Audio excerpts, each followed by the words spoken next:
Muy buenas noches, mis queridos estudiantes. El día de hoy vamos a desarrollar la semana número 9. Por favor, permítame compartir la pantalla. Muy bien. Como ustedes observarán,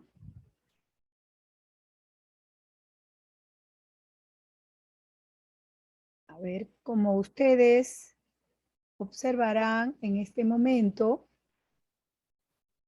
el día de hoy, desde la asignatura práctica preprofesional 3, vamos a desarrollar en esta semana número 10 la importancia de la retroalimentación para el desarrollo de las competencias en la educación. Primero, les invito a que podamos partir de casos y situaciones. Número 1, los profesores nos piden evidencias de lo que se está trabajando con nuestros hijos. Y estos son, por ejemplo, fotos, videos y también archivos de las tareas. Otros casos son que los profesores nos piden evidencias, pero ni siquiera muchas veces nos dicen si las tareas están bien o no están bien hechas. Los profesores nos piden o los profesores no explican bien de cómo van a desarrollar las tareas. Solo los envían los WhatsApp, después se desaparecen, incluso cuando llamamos algunas veces se molestan y otras veces no nos responden las llamadas. Y asimismo, los docentes junto a los directores han establecido un horario y quieren que reportemos la tarea de nuestros hijos en la hora indicada. Si no enviamos en ese horario, ya no quieren revisar, caso contrario, le ponen una nota baja.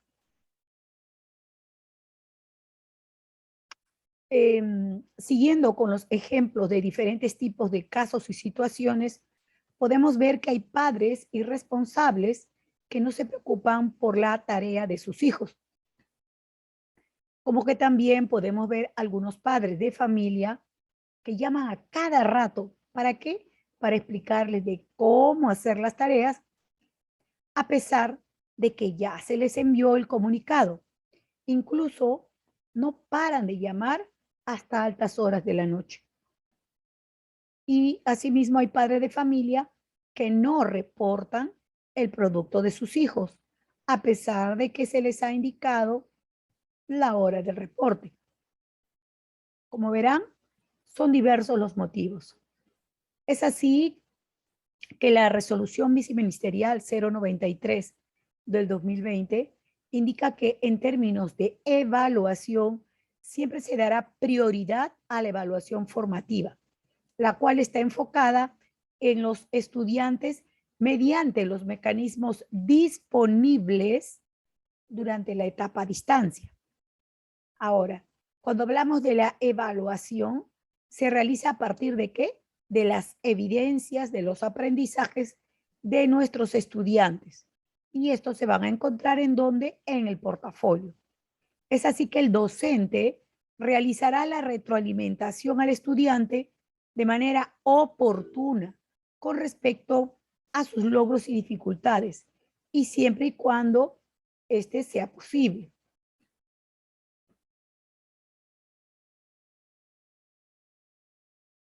Dentro de la institución educativa podemos ver el rol del directivo.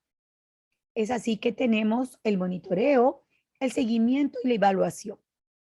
Hacer el seguimiento a la retroalimentación a estudiantes para que los docentes de esta manera puedan ajustar bien y oportunamente sus estrategias de apoyo a los estudiantes. Esto tiene que velar permanentemente el director. También podemos ver que en esta modalidad que hemos estado trabajando 2020 y 2021, la modalidad a distancia, se ha podido observar que hay ciertas orientaciones, como por ejemplo, que siempre debía de realizarse la revisión ingresando a la plataforma para ver la estrategia, la programación de la estrategia Aprendo en Casa. De la misma manera, debíamos tener contacto con los estudiantes y realizar también acciones de acompañamiento. Asimismo, la planificación de las actividades de aprendizaje también la podíamos visualizar en la plataforma Aprendo en Casa. Y asimismo, desarrollar el monitoreo, la evaluación y la retroalimentación a este proceso de aprendizaje. Durante estos tiempos de modalidad virtual y asimismo ahora podemos ver que el rol del docente es que debe de monitorear, debe de evaluar y también debe de realizar la retroalimentación a todo el proceso de aprendizaje. ¿Cuándo lo hacemos? ¿Cómo lo hacemos? Bueno, vamos a organizar en primer lugar el monitoreo respectivo que le vamos a hacer a los estudiantes. ¿Y cómo lo hacemos? Vamos a sistematizar la información sobre el número de estudiantes que tenemos que actualmente acceden a los recursos. Asimismo, también vamos a fomentar entre los estudiantes el uso del portafolio. ¿Para qué? Para que esta sea una verdadera evidencia de los aprendizajes que se analizará en la etapa presencial. De la misma manera, van a explorar y a escoger los aplicativos para poder monitorear. Dentro de la estrategia Aprendo en Casa, en web, tenemos recursos y aplicativos pedagógicos que son diversos. Y asimismo también observaremos el escuchar, evaluar y retroalimentar de manera formativa, la cual se va a desarrollar a través de permitir que el estudiante reflexione sobre sus avances y también sobre las dificultades que se le puedan presentar en el aprendizaje. Debemos tener cuidado cuando en algunas prácticas habituales de retroalimentación que consisten en corregir, en identificar o también en algunos errores que hemos reconocido finalmente y debemos de calificar. Hay que tener cuidado con el estudiante que deja de ser, en este caso, el centro del aprendizaje. Además, hay que aceptar las correcciones, se le debe notificar los errores y también la calificación que han obtenido. Pero no comprende muchas veces el estudiante qué y cómo mejorar cuando han estado en la modalidad virtual, por cuanto un mensaje de audio o de texto no es lo mismo que poder desarrollar un diálogo asertivo con una escucha activa para poder orientar y asesorar a nuestros niños. Y ahí solamente lo que le decimos generalmente en los mensajes que se envían en los tiempos de la virtualidad era ponerle muy bien, felicitaciones, puedes hacerlo mejor. Entonces los estudiantes deben de distinguir lo que están logrando y lo que tienen que mejorar. Pero nos podríamos hacer la siguiente pregunta. ¿Qué logros y qué dificultades de aprendizaje muestran las siguientes calcomanías o expresiones cuando evaluamos a nuestros estudiantes? Observamos ciertas palabras como son suficiente, incorpora más evidencias a tu trabajo, insuficiente, te felicito, excelente, o podemos poner simplemente algunas letras como una C, una B, una A, una D en las evaluaciones literales, o también expresiones como puedes hacerlo mejor, falta completar, hiciste un buen trabajo, te sacaste buena nota, sigue avanzando, tú puedes, y si te esfuerzas más, puedes mejorar. Tienes que mejorar. Es así que la retroalimentación es una acción que en este caso también considerada como una intervención pedagógica. ¿Por qué? Porque consiste en poder devolver la información a los estudiantes y de esta manera los estudiantes van a poder realizar sus aciertos, sus logros, pero también se le van a presentar dificultades y van a poder también desarrollar algunos progresos. Estos van a ser siempre en base a los criterios que se han establecido. Entonces, podemos decir que la retroalimentación es la que más influye en el aprendizaje. Pero tenemos tipos de retroalimentación. Por ejemplo, veremos por su modo y por su audiencia. Cuando decimos por su modo, la retroalimentación puede ser oral o escrita. Cuando decimos por su audiencia, puede ser individual o grupal. Y si decimos por su calidad, bueno, veremos que puede ser por descubrimiento, por reflexión, eh, puede ser descriptiva o también puede ser elemental. Entonces, ¿qué camino se debe seguir para la evaluación? Y es que el camino a seguir sería, primero, nosotros debemos, así como decimos a nuestros estudiantes, el propósito de aprendizaje, el propósito pedagógico, también de una manera sencilla debemos de comunicar cuáles serán los criterios de evaluación, el criterio de evaluación.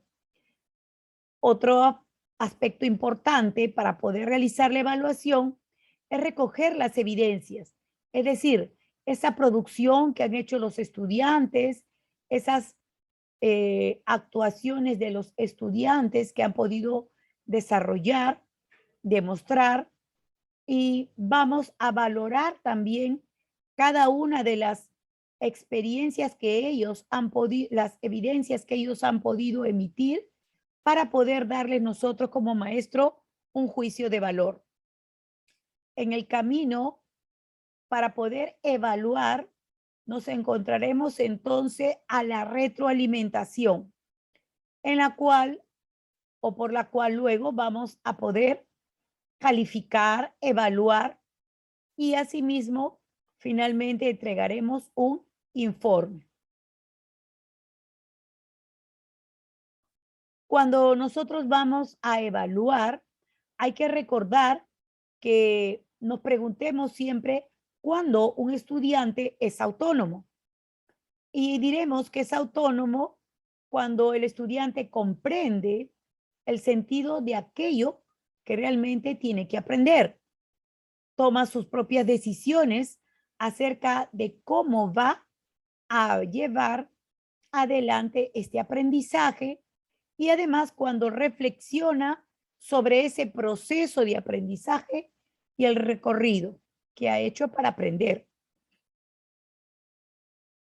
Nos podríamos preguntar qué estrategias podemos utilizar para poder retroalimentar formativamente. Bueno, las estrategias son eh, estrategias de diálogo y reflexivas.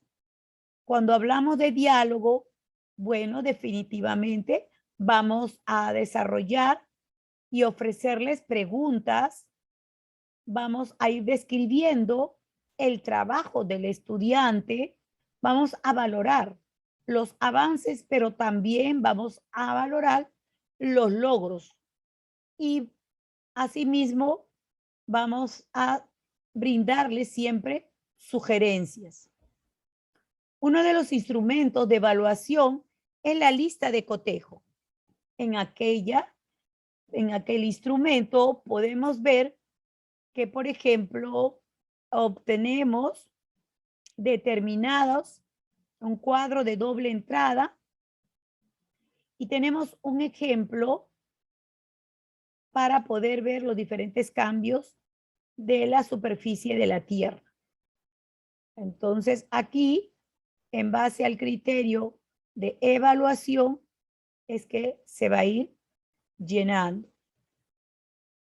De la misma manera, tenemos instrumentos de autoevaluación y en aquella el propio estudiante responderá a sus preguntas. ¿Qué aprendí hoy? ¿Y qué conocía yo antes de la clase? ¿Qué dificultades he tenido y cómo las he logrado superar en la clase? Otra pregunta importante es, ¿qué hice cuando no entendí? No me debo quedar callado, no me debo quedar pasivo, sino que si no entiendo, debo de preguntar. He ahí que voy a reflexionar sobre el aprendizaje que estoy recibiendo, sobre mi aprendizaje. Es por ello que me pregunto qué aprendí, cómo lo aprendí, qué fue más difícil para mí y qué hice cuando no entendí. Tenemos aquí ejemplos de primaria, pero por supuesto cuando lo hemos visto en la programación de Aprendo en Casa, donde con estas aprendizajes, actividades de aprendizaje, vamos desarrollando y vamos a observar que ahí están colocadas la sesión, el nombre, los propósitos, la competencia y las evidencias que directamente las encontrábamos en donde en la plataforma Aprendo en Casa. Asimismo también vamos a ir desarrollando el gran contenido en el portafolio, pero siempre haciendo las preguntas de cómo y cuándo recoger las evidencias. Esto lo tenemos que hacer nosotros como docentes y mencionar las necesidades de aprendizaje de nuestros estudiantes y qué competencias van de la mano con ello. También veremos acuerdos de comunicación con la familia. Así como lo tenemos en el aula, es importante también desarrollarlos en familia. Asimismo, tenemos la dosificación. ¿Qué quiere decir esto? Que dependiendo del proceso de aprendizaje que desarrollen y de los avances, podremos nosotros también recoger evidencias. Y asimismo, de acuerdo a o según los acuerdos que se han aprobado colegiadamente. Entonces, no nos olvidemos que no todos los productos que van a enviarnos nuestros estudiantes son propiamente una evidencia del aprendizaje. Pueden presentarse algunos productos o trabajos realizados y no directamente forman parte de la evidencia del aprendizaje. ¿Qué recomendaciones les podría hacer? A ver, en primer lugar, recuerden, siempre vamos a comunicar cuando estemos en el aula el propósito de la actividad de aprendizaje y asimismo el criterio de evaluación que viene a ser las evidencias. 2, vamos a recabar estas evidencias de aprendizaje, las vamos a analizar y vamos a contrastarlas con los criterios de evaluación. De la misma manera, se van a identificar cuáles han sido los logros, los avances, las dificultades que han tenido los estudiantes, tanto a nivel individual como con sus pares o según el grupo. De la misma forma, se van a adoptar determinadas estrategias para poder hacer la devolución de aquella información sobre los logros que hemos obtenido, sobre los avances y también sobre las dificultades. Las recomendaciones es que hay que promover jornadas con los padres de familia para poder enseñar de cómo nosotros debemos de contribuir en la tarea educativa de sus hijos. Nosotros para ello siempre vamos a trabajar con fuentes bibliográficas que sean directamente que puedan abordar y puedan sumar al desarrollo de nuestra clase. En este caso tenemos las resoluciones ministeriales como son la 093, la 094, el Currículo Nacional de Educación Básica, así como las orientaciones para realizar la retroalimentación a los estudiantes en base a las secuencias didácticas de la estrategia Aprendo en Casa para el servicio educativo a distancia del periodo escolar 2020, la guía de la evaluación formativa y asimismo también un PPT que hay para poder desarrollarlas. De esta manera, mis queridos estudiantes, estamos desarrollando esta clase número 9 y ahora nos estaríamos viendo en la siguiente videoconferencia. Nos vemos hasta la siguiente clase.